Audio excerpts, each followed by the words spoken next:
How do you feel?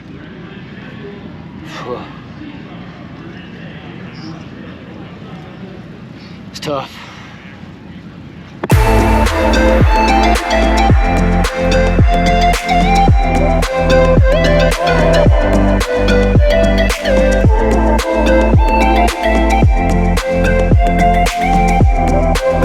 All right. It was cold this morning. It was really cold.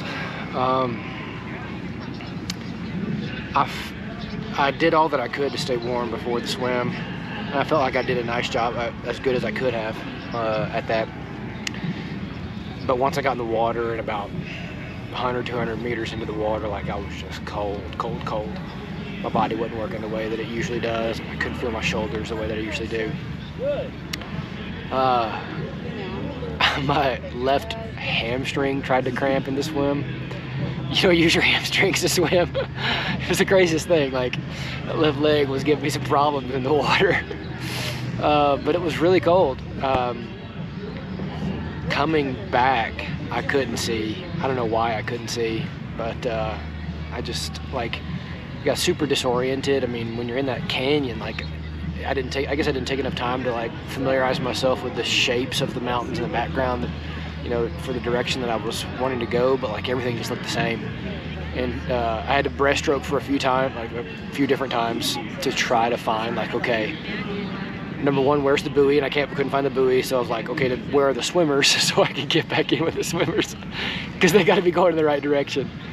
So it was a tougher swim than I anticipated, even though it was half the distance of what I just did in Hawaii. But it was really cold, and yeah, the body just didn't know how to respond to that. All right, I got you coming out of the water and you got all bundled up. You dried off with a towel, right? The T1 was the coldest I've ever been in my life. How long was T1? It was 9 minutes and something. It was the coldest I've ever been. I guess the air temperature was low 40s. And I just came out of 60-something degree water.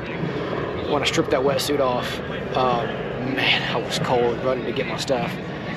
And I packed a towel in my bag intentionally to dry off, and that helped a little bit, but I was still just so cold. And I put on more clothes, way more clothes than everybody else, especially the guys that I've been training with. And I could have stood some more.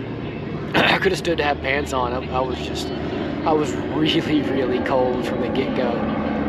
And I got my bike, got out on the bike, and immediately I knew that the brake was grabbing the back wheel. Immediately I knew something wasn't right.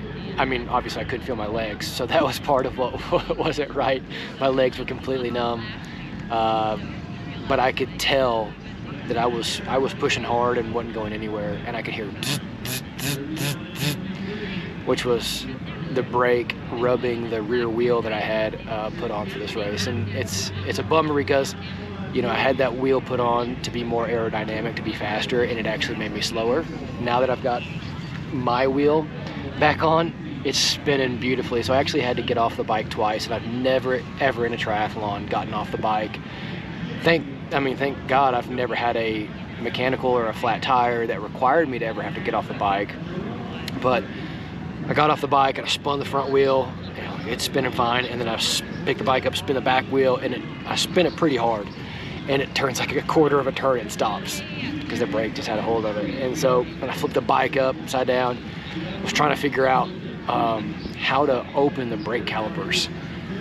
One of the brake pads was right up against the rear wheel, and I fiddled with it for a little while, got frustrated, and got back on the bike. And I don't know what I was thinking. Maybe it'll resolve itself. Not too long after that, I stopped again, just because, I mean, riding that course with the brakes on is a very tall task. So I stopped again, flipped the bike over again, tried to adjust it a little bit more, and for a moment I had the thought of, like, I'll just remove the brake pad and just ride without brakes, or at least without a rear brake. but I didn't have the tool. You carry as little stuff as you can on the bike to try to make it as light as possible. And I've got stuff in here for, to change a tire, to change the master link and the chain, etc. But I never anticipated or expected to have to work on my brakes in the middle of a race. The second time I stopped, I tried to open the rear axle, and my hands were so cold, I really struggled to do that. And the wheel was a little bit loose, but at the end of the day, the last time I had a disc wheel on this bike, I had to adjust the brakes wider to make sure that, because this wheel is evidently narrower, the wheel itself is more narrow than a disc wheel, and I totally forgot about that. So I rode, one of the hilliest courses in the circuit, on the circuit, with the rear brake on the entire time. And so I went through T1, like the first aid station. And at the very end of it, I realized like there was a truck with a bike stand, and I'm like, maybe that's a mechanic. And so I yelled, mechanic, and they didn't say anything back. So I don't know. I'll look for a mechanic at the next aid station. So I made it to the next aid station, and I cruised through it kind of slow, and I see an old man sitting in a chair with his arms crossed and his legs crossed, and he was sitting next to a bike stand. I'm like, mechanic? And he didn't move a muscle. So I guess not. So I kept on riding, and shortly after that, you make the turn up to Snow Canyon, and it's just this infamous climb. And at that point I realized, like, oh my gosh, I'm going to climb Snow Canyon with my brakes on. And I was like, I don't know if I'm going to be able to do this. I may have to get off the bike and walk it. I don't know.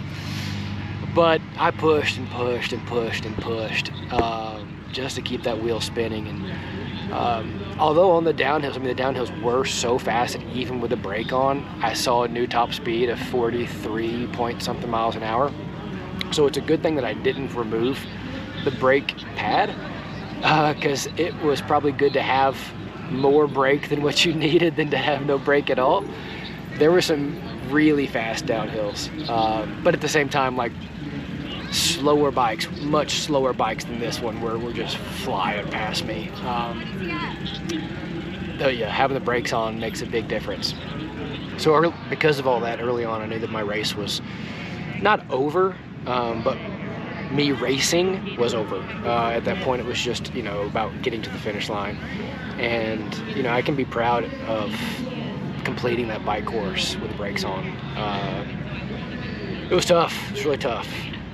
Right before Snow Canyon, I saw a buddy of mine from Kentucky pass, like, on an out and back section, and I knew that he would catch me on Snow Canyon, even though he started 55 minutes after I did. But that was cool. He came. We were climbing Snow Canyon, and he came by, and I hollered at him, and he passed me, but we were still able to kind of talk a little bit. And he knew something was wrong because I was going so slow, and I told him that my rear brake was basically on, that it was rubbing significantly, and he was really bummed, but he was performing well, and I was happy to get to encourage him. And he just really had a great race and rode strong up the hill. Getting up that hill, we drove it, and I mentioned driving it, that it was a significant hill. It was a real deal. But riding it with the brakes on was super, super tough. Made it to the top of that, and then you bombed downhill, 40 something miles an hour, low 40s, all the way back into town. And at this point, I still 56 miles into the bike, I still can't feel my feet. So come back into town, and I see Allie, and I communicate to Allie that my rear brake had been on for the entire race. Woo! Yeah! Rear brake drove the entire ride. Oh no. I don't know if you heard that, but he said the rear brake drug the entire time. Oh man. Okay. The whole time? The whole race. I stopped twice trying to fix it, it didn't work. Dad, you stood up his bike?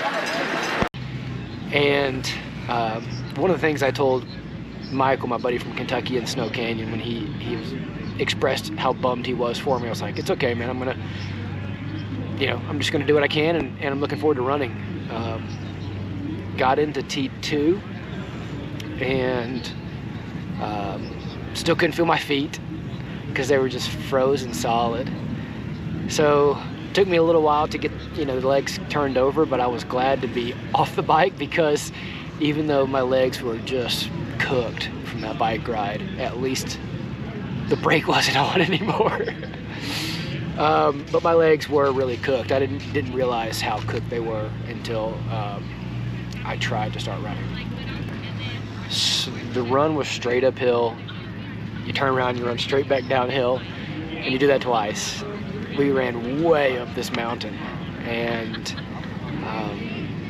I felt like I was running within myself, so I was I'm comfortable from an effort perspective, but just really was shelled from having to ride that bike course with a brake on. And I wanted to walk.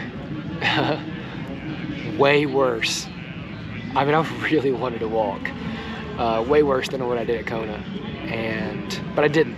And I was thankful for that. That was kind of a motivation throughout the race. And even though, again, it wasn't like that taxing cardiovascular wise, my legs were just toast. And at the halfway point, I thought, man, how am I going to do this again? But I was happy to see Allie at halfway up the hill every single lap. So I got to see her 4 times on the run, which really helped. I was fortunately able to stay in a good headspace and positive state of mind.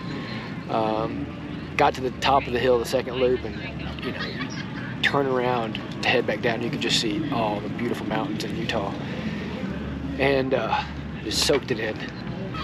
So it was a really awesome experience.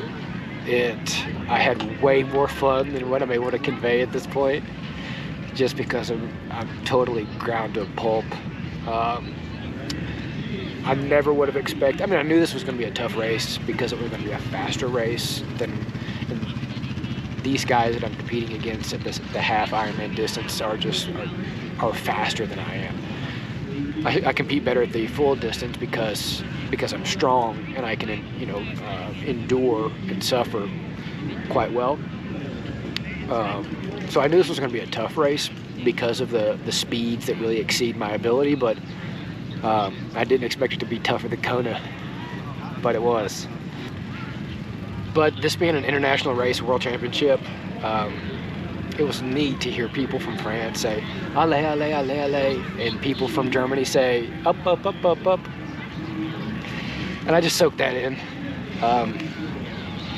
I got to,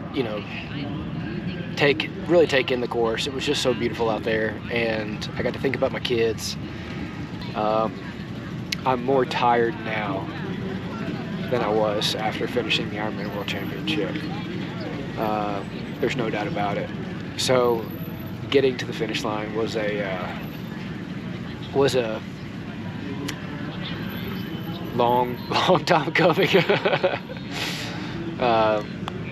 But super pumped to cross it. Very, very thankful for this to be in the books and to have the pleasure and the privilege to race two world championships in the same month. So, Ironman World Championships 3 weeks ago. This today was a journey. Would you encourage other people to sign up for a 70.3 or a full Ironman if they wanted to? 100%.